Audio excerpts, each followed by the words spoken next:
Hey guys, welcome back to YouTube channel study with आरस में आपका स्वागत है। उम्मीद करती हूँ आप सब अच्छे होंगे।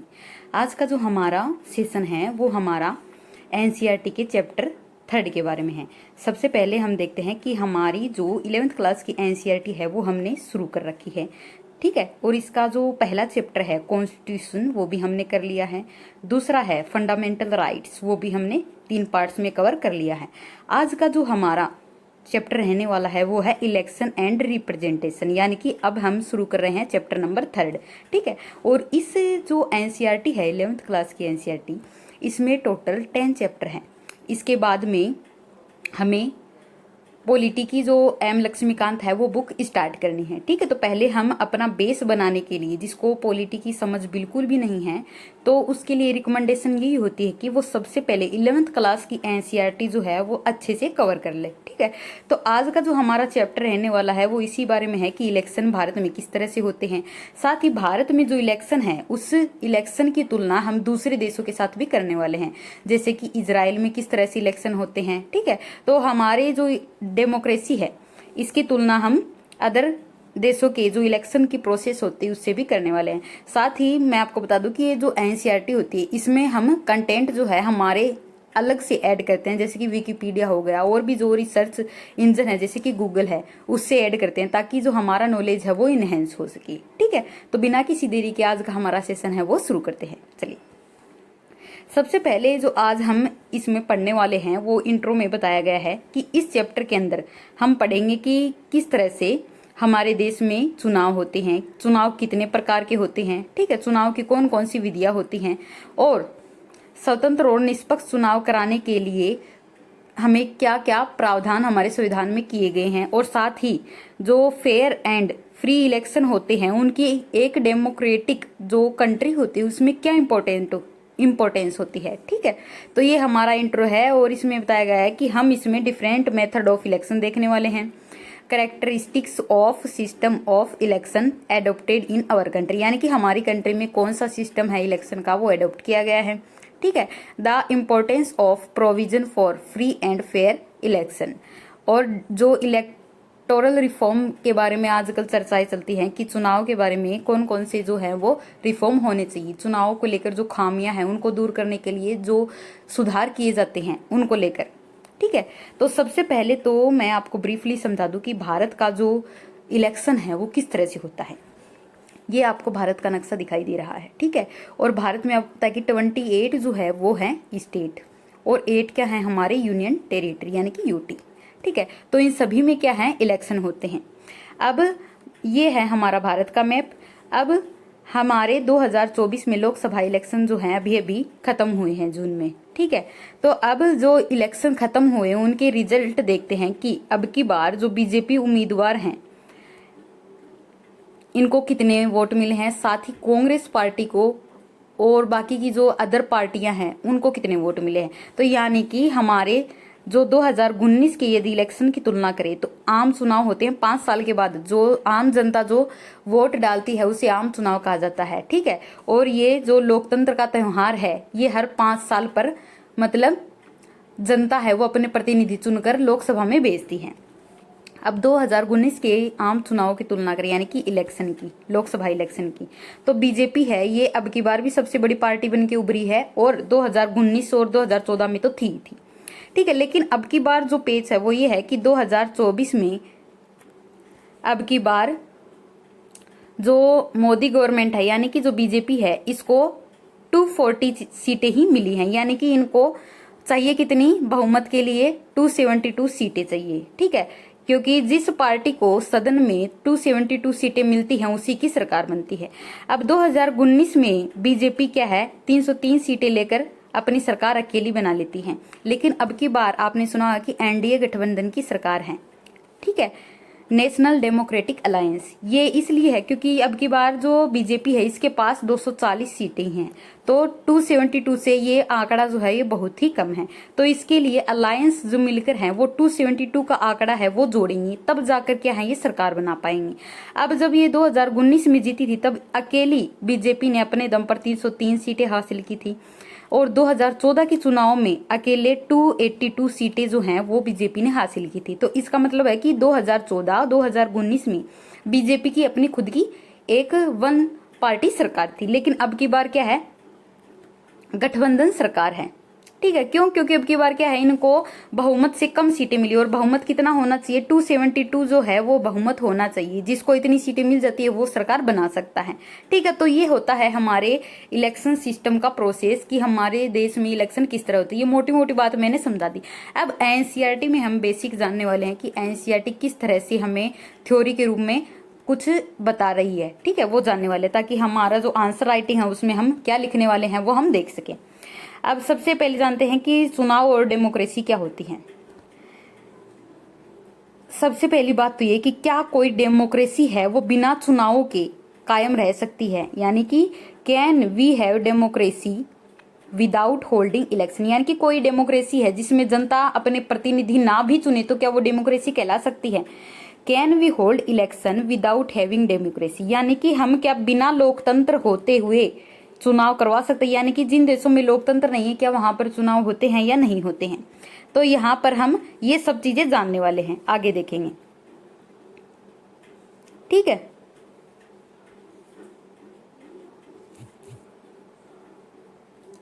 तो सबसे पहला प्रश्न तो यही आता है कि किसी डेमोक्रेसी में इलेक्शन की आवश्यकता है वो क्यों होती है। The first question remind us of the necessity of representation in a large democracy. All citizen can not take direct part in making every decision, यानी कि डेमोक्रेसी जो है वो ये बताती है कि जो ऑल सिटीजन है वो डायरेक्टली क्या है, अपने निर्णय सुनाने में क्या है, डायरेक्ट पार्टिसिपेट नहीं कर सकते हैं। Therefore, representative are elected by the people, यानी कि हम वोट क्यों दे के आते हैं, हम हमारे प्रतिनिधि चुनते ताकि वो प्रतिनिधि आगे जाकर हमारी जनता की बात क्या है, सदन में रख सके। सरकार बनाए तो हमारी जो मुद्दे हैं वो सदन में रखें, जैसे कि बेरोजगारी है और भी बहुत से मुद्दे हैं जनता के।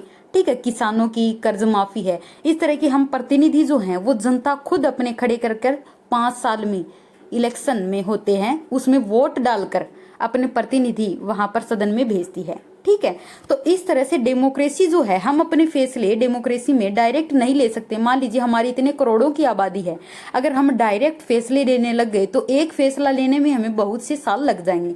तो इस तरह से हम हमारी पसंद के रिप्रेजेंटेटिव यानी कि प्रतिनिधि चुनकर सदन में भेजते हैं। ठीक है, और इन प्रतिनिधियों की संख्या जो है वो सदन में होती है 443 यानी कि 543। ठीक है, अब ये जो रिप्रेजेंटेटिव होते हैं ये हमारी बात, जनता की बातें जो हैं ये सदन में रखते हैं और उनके अनुसार जो है वो कानून बनाए जाते हैं। ठीक है, हम प्राय प्रत्यक्ष और अप्रत्यक्ष लोकतंत्र में अंतर करते हैं।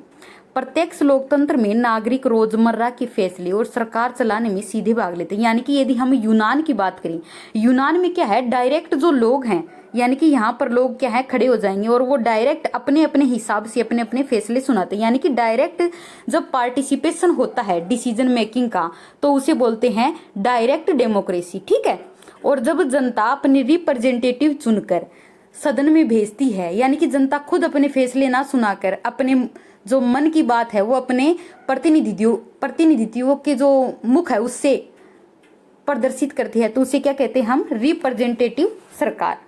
ठीक है, the ancient city state in Greece, यानी कि एंशियंट ग्रीस की बात करें तो वहां पर क्या है, डायरेक्ट डेमोक्रेसी है, यानी कि लोग वहां पर अपने प्रतिनिधि ना चुनकर डायरेक्ट अपने अपने जो फैसले होते हैं वो सुनाते हैं, फिर उसके अनुसार जो है वो कानून बनते हैं। यानी कि many would consider local government specially gram sabha, यानी कि ग्राम सभा में लोग जो हैं वो अपने प्रतिनिधि, हमारे भारत में क्या है, ग्राम सभा के, ग्राम पंचायतों के, नगर पालिकाओं के भी क्या होते हैं, प्रतिनिधि हर 5 साल पर चुने जाते हैं। ठीक है, लेकिन वहां पर क्या होते हैं, इस तरह से प्रतिनिधि ना चुनकर एक सभा होती है जिसमें सभी लोग अपनी अपनी राय रखते हैं और बाद में एक साझा फैसला लेकर उसको आगे बढ़ाते हैं। ठीक है, तो ये होती है डायरेक्ट और इनडायरेक्ट डेमोक्रेसी। ठीक है, तो हमने देखा कि डेमोक्रेसी जो है वो 2 प्रकार की होती है।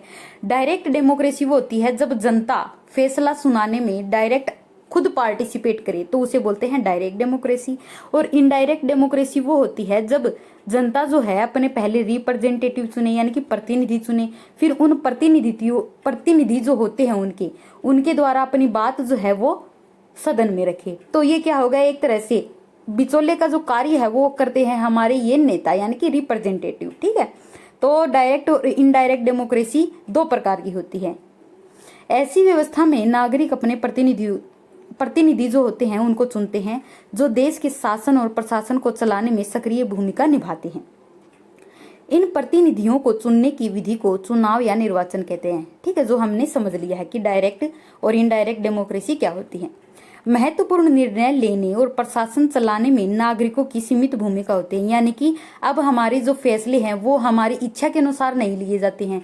अब जो नेता होते हैं सदन में बैठते हैं वो अपनी मनमर्जी के फैसले ले सकते हैं, या कोई अच्छा जनहित का कोई नेता होता है, जन नेता होता है, वो ही हो सकता है कि वो सदन में जनता की बात उठाए। तो यहाँ पर एक तरह से कह सकते हैं कि जनता की डायरेक्ट मन की बात जो है वो सदन में नहीं पहुंचती है।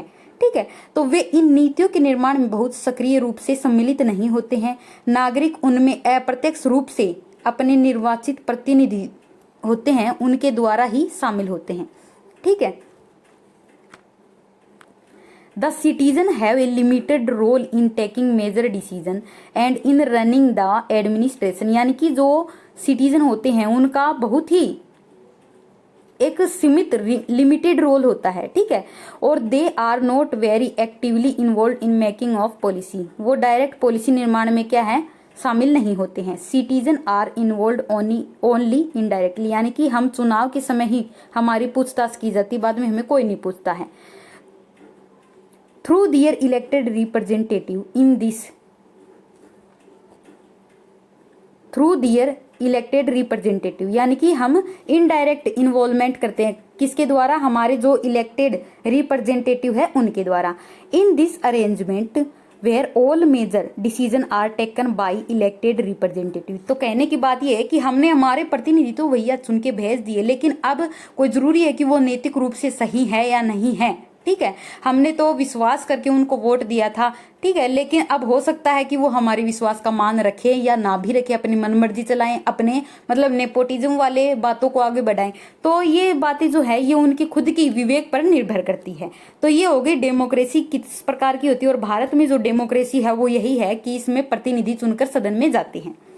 दूसरा प्रश्न ये बताता है कि सभी चुनाव जो हैं वो डेमोक्रेटिक नहीं होते, यानी कि सभी चुनाव हैं वो डेमोक्रेटिक नहीं होते हैं, यानी कि कहने का मतलब है चुनाव तो होते हैं लेकिन वो डेमोक्रेटिक नहीं होती। किसी एक पार्टी का शासन हो सकता है, जैसे कि रूस है, वहां पर भी इलेक्शन होते हैं लेकिन वहां पर जनता को सिर्फ एक पार्टी मिलती है, उसी को वो क्या करते हैं वोट करते हैं, उनके पास कोई और चॉइस होती नहीं है। ठीक है, तो इलेक्शन तो वहां भी हो रहे हैं लेकिन वहां क्या नहीं है, डेमोक्रेसी नहीं है। तो जो बहुत सारे गैर लोकतांत्रिक यानी कि नॉन डेमोक्रेटिक कंट्री है वहां पर भी क्या है इलेक्शन होते हैं। ठीक है, a large number of non democratic countries also hold election. In fact non democratic rulers are very keen to present themselves as democratic, यानी कि वो दिखावा करते हैं भाई हम लोकतांत्रिक, हम जनता की आवाज सुनते हैं, लेकिन वास्तव में ऐसा होता नहीं है। वहां पर डरा धमकाकर कोई एक पार्टी क्या है सर्वे सर्वा बन जाती है और वो ही जनता क्या है चुनने को मजबूर होती है। ठीक है, तो वो दिखाते हैं कि हम डेमोक्रेटिक हैं, हमारे यहाँ इलेक्शन हो रहे, लेकिन वास्तव में वो सिर्फ एक छलावा होता है। हमारी तरह से वहां पर क्या है बहु पार्टी सिस्टम नहीं होता है, केवल एक पार्टी सिस्टम होता है। और वहां पर यदि मान लीजिए कोई एक से ज्यादा पार्टी भी खड़ी होगी तो दूसरी पार्टी जो है वो दूसरी पार्टी सामने वाली पार्टी पर अपना दबदबा बनाने के लिए साम दाम दंड भेद हर एक चीज का प्रयोग करके वो चुनाव में जीत जाती है। ठीक है, जिस तरह से पुतिन जो है वो बार बार जीत कर क्या है राष्ट्रपति बने हैं, इसी तरह से वे चुनावों को ऐसे ढंग से कराते हैं जैसे कि उनके शासन को कोई खतरा ना हो।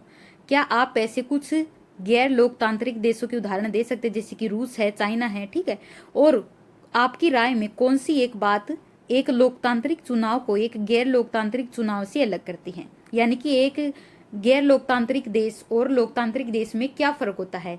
जैसा कि हमारे यहाँ है, हमारे बहुत सी पार्टियां होती हैं, ठीक है, कोई एक पार्टी नहीं है। लेकिन ना ये जो साम्यवादी देश है जैसे कि रूस है, चाइना है, यहाँ पर मोस्टली एक ही पार्टी को वोट दिया जाता है, ठीक है।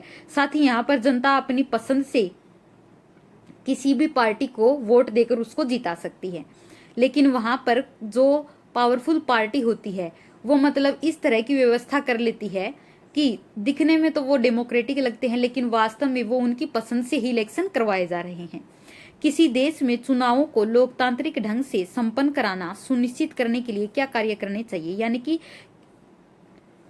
लोकतांत्रिक ढंग से किसी देश में इलेक्शन हो, इसके लिए कौन कौन सी व्यवस्था होनी चाहिए। This is where constitution comes in. The constitution of a democratic country lays down some basic rules about election, यानी कि जो हमारा कॉन्स्टिट्यूशन है उसमें इलेक्शन को लेकर कुछ महत्वपूर्ण रूल बना दिए गए हैं कि इन रूल के अनुसार ही क्या है डेमोक्रेसी में इलेक्शन करवाए जाएंगे। सबसे पहली बात तो ये कि डेमोक्रेसी कब कहलाएगी। डेमोक्रेसी तभी डेमोक्रेसी कहला सकती है जब उसमें बिना पक्षपात के फेयर और क्या है अच्छे इलेक्शन हो रहे हैं, यानी कि किसी भी पार्टी को कोई बिना भेदभाव के जनता है वो स्वीकार कर रही है, ठीक है, तो उसे ही क्या माना जाता है true democracy. Who is eligible to vote, यानी कि जो हमारा कॉन्स्टिट्यूशन है वो डिसाइड करता है कि भाई हमारी एज जो है वो वोट डालने की क्या होगी, ठीक है। Who is eligible to contest, यानी कि कौन जो है वो चुनाव लड़ सकता है। Who is to supervise election, कौन इलेक्शन करवाएगा। How do the voters choose their representative, जो वोटर्स हैं वो अपने प्रतिनिधि किस मेथड से चुनेंगे, ये मेथड भी बताया गया है। How are the votes to be counted and representative elected, इसमें यह भी बताया गया है कि किस तरह से हमें चुनाव देने का अधिकार दिया गया है, कौन कौन चुनाव लड़ने की योग्यता रखता है, कौन व्यक्ति जो है वो वोट डाल सकता है, किसके पास वोट डालने का अधिकार होगा, किसके पास वोट डालने की शक्ति नहीं होगी, कौन है वो इलेक्शन से एग्जिट कर दिया जा सकता है। ये सभी क्या है हमारे जो इलेक्शन कमीशन है वो सब डिसाइड करते हैं। तो हमारा जो संविधान है उसने एक पूरी की पूरी लिस्ट बना रखी इलेक्शन को लेकर, ठीक है, वो डिसाइड करता है कि किस तरह से भारत में इलेक्शन आने वाले फ्यूचर में करवाए जाएंगे। अन्य लोकतांत्रिक संविधानों की बात करें तो भारत का संविधान जो है ये इस तरह की व्यवस्था बना देता है इलेक्शन के लिए कौन सी रूल होंगे, ठीक है, और इन सभी प्रश्नों का उत्तर देता है। हम यहाँ पर पाएंगे कि इससे पहले 3 प्रश्नों का जो लक्ष्य है वो एक स्वतंत्र निष्पक्ष चुनाव करवाना है जिसे लोकतांत्रिक चुनाव कहा जा सके, यानी कि लोकतांत्रिक चुनाव जो है वो 3 बातों पर डिपेंड करते हैं, निष्पक्ष हो, स्वतंत्र हो, ठीक है, और बिना किसी दबाव के हो, ठीक है। तो लोकतांत्रिक चुनाव तभी लोकतांत्रिक होते हैं जब उनमें इन सब चीजों का क्या होता है मिश्रण होता है। The last 2 question are about ensuring a fair representation. In this chapter, you will consider both these aspects of constitution provision about election. यानी कि इन सब के बारे में हम इस चैप्टर में जानने वाले हैं। अब आगे की कहानी जो है वो है हमारे इलेक्शन सिस्टम की, यानी कि भारत में हमने देखा कि डायरेक्ट सिस्टम नहीं है, इनडायरेक्ट सिस्टम है, यानी कि हम अपने प्रतिनिधि चुनकर क्या है सदन के अंदर भेजते हैं। और सबसे पहली बात तो आपको यदि पता हो तो संसद के 2 सदन हैं, पहला है लोकसभा, दूसरा है राज्यसभा, ठीक है। राज्यसभा सदन जो है ये स्थायी सदन होता है और इसे उच्च सदन कहा जाता है क्योंकि ये कभी भी क्या नहीं होता, खाली नहीं होता। इसमें हर सदस्य का जो इलेक्शन है वो 2 साल पर होता रहता है, यानी कि इसके जो कार्यकाल होता है वो होता है 6 साल का। राज्यसभा के जो सदस्यों का कार्यकाल होता है वो 6 साल का होता है, जबकि इनका होता है 5 साल का, ठीक है।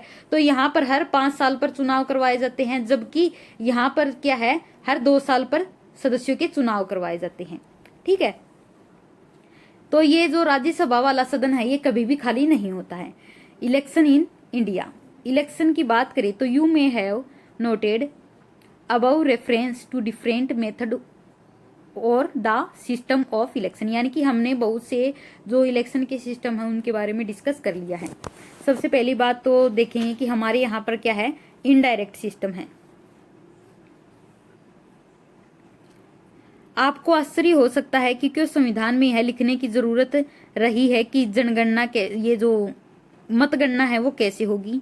प्रतिनिधि कैसे चुने जाएंगे, और यह सदन जो है वो किस तरह से बनेगा। ठीक है, ये सभी बातें हमारे संविधान में दी गई हैं। हमें इसलिए सोचना चाहिए क्योंकि यह प्रश्न उतना सरल नहीं लगता है जितना कि हमें ये दिखाई देता है। यानी कि हम अपनी चुनाव व्यवस्था में ही इतना लीन है कि हमें लगता है कि कोई और तरीका हो ही नहीं सकता। लोकतांत्रिक चुनाव में जनता वोट देती है, जैसे कि हमने देखा हम इनडायरेक्ट वोटिंग करते हैं। उसकी इच्छा हो सकती है कि कौन चुनाव जीतेगा, लेकिन लोगों के द्वारा अपनी रुचि को व्यक्त करने के लिए अनेक तरीके हो सकते हैं। यानी कि इसके अलावा भी बहुत से तरीके हो सकते हैं, और उनकी पसंद को गणना करने की भी बहुत सारी विधियां हो सकती हैं। जैसे कि खेल के मैदान में हम अलग अलग प्लेयर्स देखते हैं। ठीक है, और खेल के इन अलग अलग नियमों से इस बात का फैसला बदल सकता है कि कौन चुनाव जीतेगा और कौन चुनाव जीतकर सरकार बनाएगा। अब ये उदाहरण जो है वो ये दिया गया है 1984 का। 1984 की दौर की बात करें तो उस समय पहली बार कांग्रेस पार्टी को 3/4 वोट मिले थे। यानी कि जिस तरह से यहाँ पर मोदी जी की इमेज इसलिए लगाई है क्योंकि इनका नारा था कि अब की बार 2024 के इलेक्शन में 400 पार होंगे। ठीक है, लेकिन ये सिमट कर रह गए 240 सीट तक। ठीक है, तो उस वक्त जो कांग्रेस सरकार है उसने 543 में से 415 सीट जीती थी। यानी कि उस वक्त 400 पार हुए थे। किसने किए थे? कांग्रेस ने। यानी कि 1984 में कांग्रेस जो है ये सबसे बड़ी पार्टी निकल कर आई थी, और उस समय अकेले को 3/4 जो वोट हैं वो मिले थे। ठीक है, बहुमत से सरकार बनी थी 1984 में। तो 1984 के जो लोकसभा इलेक्शन हुए थे उसमें कांग्रेस पार्टी को जो 543 हमारे निर्वाचन क्षेत्र होते हैं उसमें से 415 सीटें अकेली, 400 से ऊपर सीटें कांग्रेस ने जीती थी, और कुल सीटों के 80% से भी ज्यादा है। यानी कि ये कुल सीटों के 80% से भी ज्यादा, ये 543 में से 415 है, ये इसका 80% है। यानी कि 80% सीटें तो अकेले कांग्रेस ने उस वक्त जीत ली थी। अब ये सबसे बड़ी पार्टी होने के कारण उस समय क्या है, सरकार बनाने में कामयाब हो जाती है। अब कांग्रेस पार्टी को 3/4 सीटें मिली। इसका मतलब ये है कि प्रत्येक 5 भारतीयों को 4 जो है वोट वो कांग्रेस ने दिया था। यानी कि प्रत्येक 4 जो भारतीय है उन्होंने कांग्रेस को वोट दिया था। ठीक है, प्रत्येक 5 में से 4 लोगों ने कांग्रेस को वोट दिया था।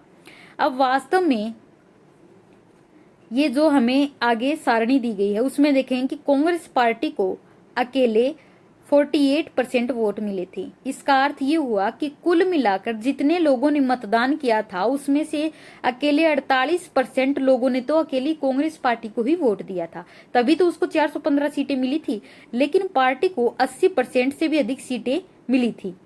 अन्य दलों के प्रदर्शन को देखा जाए तो भाजपा को उस समय 7.4% सीटें मिली थी, 7.4% वोट मिले थे, लेकिन वास्तव में उसको सीटें कम मिली थी। ठीक है, यानी कि वोट तो उसको 7.4 मिले थे, लेकिन सीटें जो है उसको 1% से भी कम मिली थी, क्योंकि टोटल वोट का 7.4 था लेकिन सीटों का उसे 1% ही मिला था। ऐसा इसलिए हुआ क्योंकि भारत जो है यहाँ पर चुनाव की एक विशेष विधि का पालन किया जाता है। वो विशेष विधि क्या है? पूरे देश को 543 निर्वाचन क्षेत्रों में बांट दिया गया है। ठीक है, और प्रत्येक निर्वाचन क्षेत्र से एक प्रतिनिधि चुना जाता है। यानी कि हमारे 28 जो हैं वो राज्य हैं और यूटीज हैं 8। तो यहाँ पर सभी के लोकसभा इलेक्शन करवाए जाते हैं। जिन यूटी में मतलब विधानसभा वहां पर विधानसभा के इलेक्शन होते हैं, लेकिन लोकसभा के इलेक्शन में सभी जगह करवाए जाते हैं। ठीक है, तो पूरे जो भारत है इसको 543 निर्वाचन क्षेत्रों में बांट दिया गया है। अब वहां पर बांटने के बाद इन सभी निर्वाचन क्षेत्रों से एक एक जो प्रतिनिधि है वो चुना जाता है, और उस निर्वाचन क्षेत्र से जिस प्रत्याशी को सबसे ज्यादा वोट मिलते हैं वो जीत जाता है। ठीक है, तो यहाँ पर हमें ध्यान रखना होगा कि जिस प्रत्याशी को अन्य प्रत्याशियों से ज्यादा वोट मिलते हैं उसे ही निर्वाचित या मतलब जीता हुआ घोषित किया जाता है। तो ये 1984 के यहाँ पर लिस्ट दी गई है कि कांग्रेस पार्टी को 48% मिले थे, यानी कि 415 सीट इसको मिली थी 543 में से। भाजपा को उस समय थी 7.4% वोट मिले थे, तो अकेले इसको मिली थी 2 सीट इसकी हिस्से में आई थी और जनता पार्टी को 6.7% वोट मिले थे, तो इसको मिली थी 10 सीटें। ठीक है, तो ये लिस्ट आप देख लेना। अब विजयी जो प्रत्याशी होते हैं उनको ये जानना जरूरी नहीं है कि उसे कुल मतों की संख्या जो है वो कितनी मिली है। इस विधि को जो सबसे आगे है वही जीता हुआ प्रत्याशी माना जाता है, यानी कि मैटर ये नहीं करता है कि आपको कितने वोटों से बहुमत मिला है, मैटर ये करता है कि सबसे ज्यादा वोट जो है वो आपको कौन से सदस्य को दिया गया है, यानी कि कौन सा सदस्य है वो सबसे ज्यादा निर्वाचित क्षेत्रों में जीत हासिल करता है। First pass the post system जो है ये चुनावी दौड़ में जो प्रत्याशी अन्य प्रत्याशियों से आगे निकल जाते हैं वही विजय होता है और इसे बहुलवादी व्यवस्था भी कहा जाता है। तो ये जो है हमारे सिस्टम में इंडियन डेमोक्रेसी की बात की जाए तो इंडियन डेमोक्रेसी में first pass the post system follow किया जाता है, यानी कि जिसको सबसे ज्यादा वोट मिलते हैं सिस्टम में वही क्या है विजयी घोषित कर दिया जाता है। ठीक है,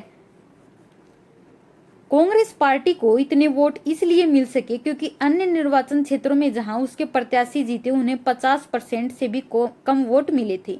यदि चुनाव मैदान में कई प्रत्याशी होते हैं तो जीतने वाले प्रत्याशी को प्राय 50% से कम वोट मिलते हैं, यानी कि एक निर्वाचन क्षेत्र में यदि बहुत सारे प्रतिनिधि खड़े हैं तो हर एक प्रत्याशी को 50% से कम वोट मिलते हैं। सभी हारने वाले जो प्रत्याशी होते हैं इनके वोट जो है वो बेकार चले जाते हैं क्योंकि इनके वोटों के आधार पर उन प्रत्याशियों या दलों को कोई सीट नहीं मिलती है, यानी कि जो हार गया वो अपने वोटों के साथ अपने घर चला जाता है। ठीक है, और जो जीतता है जितने वोटों की अधिक संख्या से उसे जीता हुआ घोषित कर दिया जाता है और वो सरकार का अंग बन जाता है। मान लीजिए कि किसी पार्टी को प्रत्येक निर्वाचन क्षेत्र में 25% वोट मिले हैं, वो हम कोई भी पार्टी मान सकते हैं, बीजेपी, कांग्रेस, कोई भी। ठीक है, और उसको प्रत्येक निर्वाचन क्षेत्र से 25% वोट मिलते हैं, लेकिन अन्य प्रत्याशियों को उससे भी कम वोट मिले, यानी कि 25 तो इनको मिले हैं। ठीक है, लेकिन उनको हो सकता है किसी को 7% मिले, किसी को 2% मिले हो। ठीक है, तो इस तरह से जो वोट है उसका वोटिंग का जो रेशियो है वो अलग अलग प्रत्याशी को अलग अलग मिलता है। उस स्थिति में केवल 25% या उससे भी कम वोट पाकर कोई भी दल जो है वो सीट हासिल कर सकता है, यानी कि जिसको 25% मिल गए हैं और 25% क्या है हाईएस्ट उस निर्वाचन क्षेत्र में, और उससे हो सकता है कि 20% दूसरी पार्टी को मिले हो, किसी को हो सकता है कि 8% मिले हो, तो हाईएस्ट जो है ये 25% पार्टी मानी जाती है। तो ये वहां से निर्वाचन क्षेत्र से जीती हुई घोषित कर दी जाती है। ठीक है, अब हम हमारे जो इलेक्शन सिस्टम की तुलना है वो दूसरे देशों से करते हैं। जैसे कि इजराइल की बात करें तो इजराइल में क्या है, प्रोपोर्शनल रिप्रेजेंटेशन है। वहां पर होता यह है कि इजराइल में जब इलेक्शन होते हैं उस वहां पर हर 4 साल के बाद इलेक्शन होते हैं, तो पूरे देश को एक जो सिस्टम होता है निर्वाचन क्षेत्र उसमें बांट दिया जाता है, निर्वाचन क्षेत्र में बांट दिया जाता है, यानी कि इन द जो पीआर सिस्टम, प्रोपोर्शनल रिप्रेजेंटेशन जो सिस्टम है, इसमें जो कंट्री है जैसे कि इजराइल और नीदरलैंड है, यहाँ पर क्या होता है पूरे देश को एक निर्वाचन क्षेत्र के रूप में बांट दिया जाता है और बाद में हर एक पार्टी अपने कैंडिडेट डिसाइड करती है और उन क्षेत्रों से अपने कैंडिडेट को खड़ा करती है। तो हमारे यहाँ पर क्या है, पार्टी को वोट नहीं दिया जाता है बल्कि यहाँ पर प्रत्याशी को वोट दिया जाता है, जबकि इजराइल में क्या है किसी एक पार्टी को वोट दिया जाता है या दूसरी पार्टी को वोट दिया जाता है, ABCD यानी कि बहुत सी पार्टियां होती हैं। ठीक है, तो इस तरह से वहां पर कोई भी प्रत्याशी खड़ा हो, रमेश, सुरेश जो भी है, ठीक है, उसको उसके नाम पर उसके कार्यों के आधार पर वोट ना देकर पार्टी की जो परफॉर्मेंस होती है उसके आधार पर वोट दिया जाता है। ठीक है, जबकि जो पुर्तगाल है, अर्जेंटीना है, वहां पर पूरे देश को बहुत सारे सदस्य निर्वाचन क्षेत्रों में बांट दिया जाता है। यहाँ की वहां पर क्या है सेवरल मल्टी मेंबर सिस्टम है, वहां पर पूरे देश को बहुत सारे प्रत्याशियों के रूप में बांट दिया जाता है और बाद में इलेक्शन करवाए जाते हैं। ठीक है, तो यहाँ पर क्या है हमें एक पार्टी सिस्टम भी देखने को मिलता है जबकि बहुपार्टी सिस्टम भी देखने को मिलता है, तो इसे कहा जाता है समानुपातिक प्रतिनिधित्व प्रणाली। आइए इसकी तुलना इजराइल में होने वाले चुनाव से करें जहां एक बिल्कुल भिन्न चुनाव व्यवस्था का पालन किया जाता है। इजराइल में जब वोटिंग होती है तो उसके मतगणना के बाद प्रत्येक पार्टी को संसद में उसी अनुपात में सीट दे दी जाती है, यानी कि जो पार्टी चुनाव में जितनी सीटें हासिल करती हैं, जो जीतती है, उसी को उसी के अनुपात में, यानी कि किसी पार्टी को 7% वोट मिले तो 7 सीटें उसको दे दी जाएगी। जबकि हमारे यहाँ क्या था, उसको 48% वोट मिले तो उसको सीटें कितनी मिली थी, हमने देखा कि भारत में सीटें उसको कितनी मिली थी, 415 सीटें मिली थी। जबकि कांग्रेस को वोट कितने मिले थे, 48। यदि इजराइल से इसकी तुलना करें, यानी कि 48% वोट पड़े हैं किसी पार्टी को, तो उसमें पूरी पार्टी को 48 सीट जो है वो मिल जाती है। किसी को मान लीजिए 50% वोट मिले हैं तो उसको 50 सीट मिल जाती है। जबकि हमारे यहाँ पर क्या है, हमारे यहाँ पर यह है कि 48% टोटल वोट का हमने प्राप्त किया, तो उसमें से जो कुल सीटें हैं उसकी 415 सीटें हमें मिल गई। और यदि हमने इलेक्शन में वोटों का 7% प्राप्त किया है तो हमें सदन में 2 सीटें मिलेंगी। ठीक है, यानी कि कुल सीटों का हमें 2 ही सीट प्राप्त होगी। तो ये है हमारे और इजराइल की जो इलेक्शन सिस्टम है उसमें अंतर। अब यहाँ पर होता यह है कि जिस पार्टी को जितने वोट मिलते हैं उतनी सीटें बांट दी जाती है और प्रत्येक पार्टी चुनाव से पहले अपने अपने प्रत्याशियों की एक लिस्ट जारी कर देती है। ठीक है, प्राथमिकता लिस्ट जो है वो जारी कर देती है। Each party fill its quota of seat by picking those many of its nominees from a preference list that has been declared before the election। यानी कि अपने अपने जो प्रत्याशी होती है उनकी लिस्ट जो है वो इलेक्शन से पहले जारी कर दी जाती है। ठीक है, और बाद में उसी प्राथमिकता से, उसी सूची से वो क्या है, अपने प्रत्याशियों को चुनकर उतनी सीटों का उनको कोटा दे दिया जाता है। चुनाव में इस व्यवस्था को जब अपनाया जाता है तो उसे कहा जाता है प्रोपोर्शनल रिप्रेजेंटेशन, यानी कि जितना आपको वोट मिला है उतनी ही आपको सीटें मिलेंगी। प्रोपोर्शनल का मतलब क्या होता है, समानुपाती। ठीक है, ए अगर बढ़ रहा है तो बी भी क्या है, बढ़ेगा, यानी कि ये है एक प्रोपोर्शनल रिलेशन। यानी कि हमारे वोटों की संख्या यदि बढ़ रही है तो वहां पर सीटों की संख्या भी क्या बढ़ेगी, इंक्रीज होगी। तो ये है हमारे इजराइल में इलेक्शन। इजराइल में चुनावों के लिए इस तरह की हमने देखा कि जो रिप्रेजेंटेशन है वो किस तरह की होती है, मतलब प्रोपोर्शनल रिप्रेजेंटेशन होती है, पीआर वाला मेथड अपनाया जाता है। जबकि हमारे क्या होता है, डायरेक्ट वाला। इजराइल में चुनावों के लिए समानुपातिक प्रणाली अपनाई जाती है और वहां पर विधायिका का नाम, जैसे कि हमारे क्या है, संसद है, उसको नेसेट कहा जाता है, कि चुनाव हर 4 साल पर होते हैं। हमारे यहाँ पर क्या है, 5 साल में। तो अंतर करते चलिए, भारत में जो संसद के चुनाव है उसे 5 साल पर करवाया जाता है। ठीक है, लोकसभा के इलेक्शन, आम चुनाव, वहां पर हर 4 साल पर जो है वो इलेक्शन करवाए जाते हैं। उसकी विधायिका को नेसेट कहा जाता है, जबकि हमारी विधायिका को संसद कहा जाता है, पार्लियामेंट। प्रत्येक पार्टी अपने प्रत्याशियों की एक लिस्ट जारी करती है, लेकिन मतदाता प्रत्याशियों को नहीं वरन पार्टियों को वोट देते हैं। यहाँ पर तीसरा अंतर ये आ गया कि यहाँ पर मतदाता जो है, but voters vote for party and not for candidate. ठीक है, ये पॉइंट लिख लेना है। जबकि यहाँ पर क्या है, हमारे अपोजिट है, हम कैंडिडेट को वोट देते हैं ना कि किसी पार्टी को। ठीक है, तीसरा अंतर ये हो गया। इसमें सीमित जनाधार वाली छोटी पार्टियों को भी विधायिका में कुछ प्रतिनिधित्व बनता है, यानी कि हमारे यहाँ पर जो व्यक्ति सबसे कम वोट प्राप्त करता है वो उससे साइड हो जाता है, उसको कोई प्रतिनिधित्व नहीं मिलता है। जबकि इसमें यदि किसी को कुछ वोट प्राप्त होते हैं, यानी कि सीमित प्रतिनिधित्व होता है, तो उसको भी कुछ सीटें प्राप्त होती हैं। जबकि हमारे यहाँ क्या है, सबसे ज्यादा वोट जिसको जो मिलता है वही विधायिका में रिप्रेजेंट करने जाता है।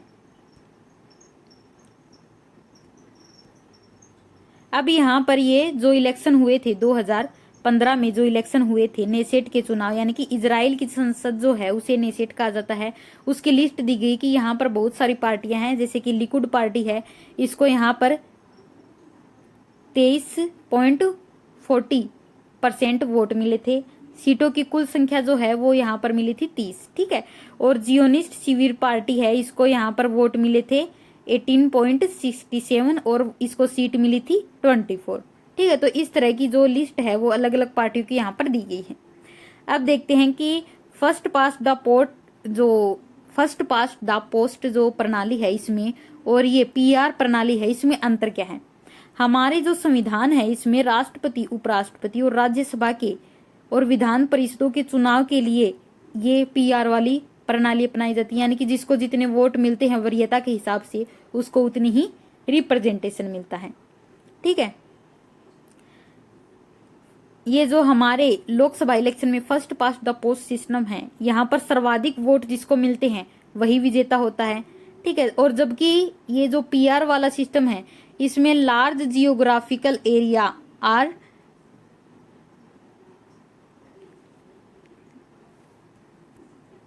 आर डीमार्केटेड एज कॉन्स्टिट्यूएंसी, यानी कि पूरी की पूरी एक देश को ही क्या है, पूरी एक बड़ी सारी कॉन्स्टिट्यूएंसी है वो मान लिया जाता है। द एंटायर कंट्री में बी ए सिंगल कॉन्स्टिट्यूएंसी, यानी कि पूरे के पूरे को देश को ही एक पूरा निर्वाचन क्षेत्र मान लिया जाता है। जबकि हमारे क्या है, बहुत से 543 क्या है निर्वाचन क्षेत्र हैं और वहां से हर एक से बहुत सारे प्रतिनिधि हैं, अलग अलग पार्टी अपने खड़े करती है। ठीक है, अब पूरे देश को छोटे छोटे निर्वाचन क्षेत्रों में हमारे यहाँ पर बांटा जाता है, जबकि वहां पर पूरे भौगोलिक क्षेत्र को एक निर्वाचन क्षेत्र में बांट दिया जाता है। वहां पर हर निर्वाचन क्षेत्र से केवल एक प्रतिनिधि चुना जाता है। ठीक है,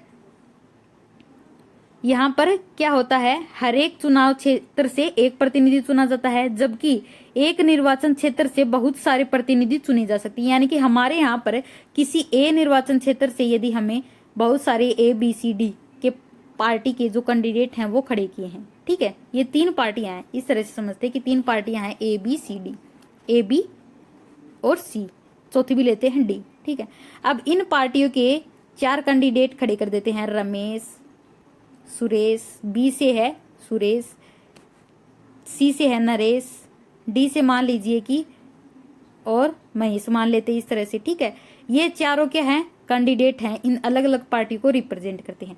अब मान लीजिए कि जनता जो है वो इनमें से चारों में से सुरेश को सबसे ज्यादा वोट देती है, तो ये तीनों क्या हैं, हट जाएंगे और सुरेश उस प्रत्याशी क्षेत्र से, ए प्रत्याशी क्षेत्र से क्या है, विजेता घोषित होकर संसद का और जो विधायिका होती है, जिस तरह से राज्यों में विधानसभा के चुनाव करवाए जाते हैं, वहां पर विधायिका जो राज्य विधायिका होती है, वहां पर लोकसभा और विधानसभा अलग अलग होती हैं। ठीक है, राज्य और मतलब इस जो केंद्र होती है उस पर। ठीक है, तो वहां पर वो क्या बन जाएगा, विधायक, और केंद्र में क्या बन जाएगा, वो सांसद।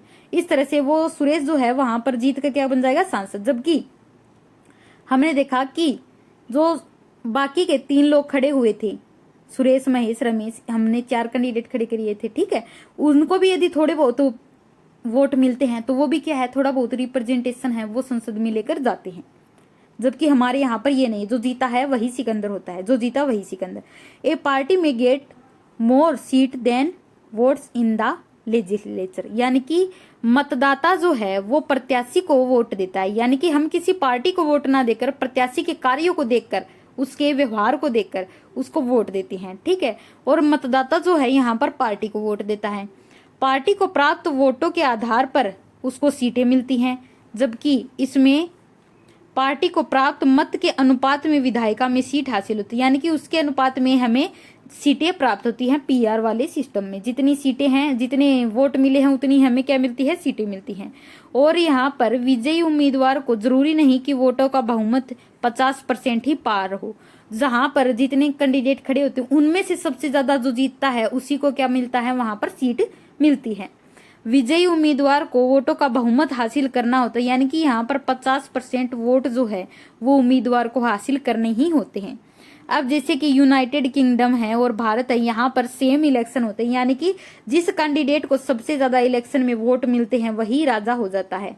और ये इस तरह का जो पीआर वाला सिस्टम है ये इजराइल और नीदरलैंड में फॉलो किया जाता है।